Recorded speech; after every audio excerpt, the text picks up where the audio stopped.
उनका भी काम नहीं बन पाया है। उन्होंने प्रयास किया था, काम नहीं बन पाया है।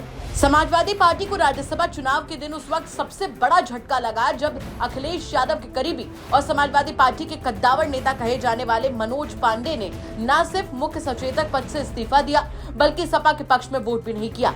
ये बात अखिलेश को भी इतनी खली थी कि उन्होंने ये तक कह दिया था कि वो कद्दावर नजर तो आते थे पर कद्दावर निकले नहीं। वहीं मनोज पांडे का फिलहाल में ये कहना है कि वो अभी भी समाजवादी पार्टी के ही नेता हैं।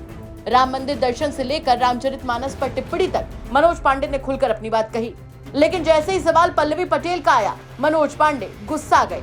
उन्होंने ये तक कह दिया कि पल्लवी पटेल को जो चाहिए था वो मिला नहीं। उनको आत्ममंथन करने की जरूरत है कि उन्हें किधर खड़े रहना है और किधर नहीं।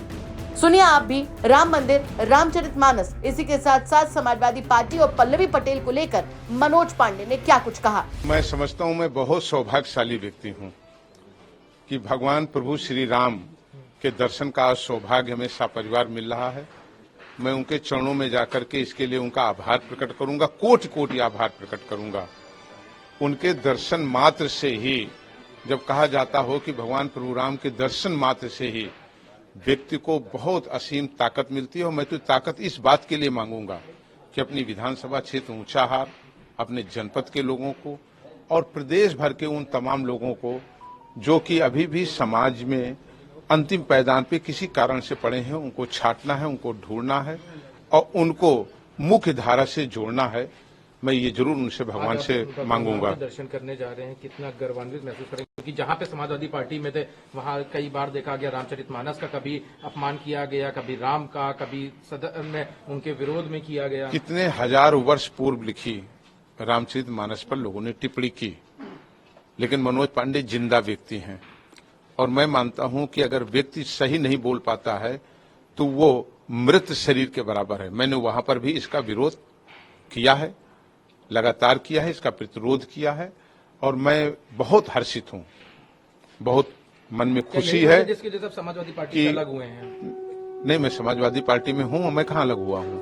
जो अभी बीच में आकलन चल रहा है। नहीं, समाजवादी पार्टी में हूं और मैंने वहां पर भी जब भगवान प्रभु राम के बारे में गलत टिप्पणियां की गई हैं उनका मैंने विरोध किया है। गलत चीजों का लगातार विरोध करेंगे। अनैतिक चीजों को मनोज पांडे ने कभी बर्दाश्त नहीं किया अपने जीवन में, इसके लिए मैंने बहुत नुकसान उठाया।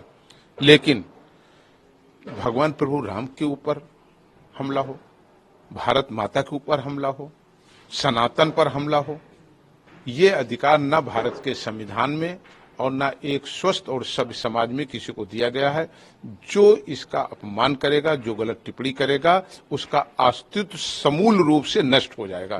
सपा के घटक दल है पल्लवी पटेल, उन्होंने भी टिप्पणी करी है, विधायकों पे कहा है कि राम की भक्ति भी करने से भी उनके आगे झूठ बोलने से कोई इसका फायदा नहीं होगा। नहीं, उनका भी काम नहीं बन पाया है।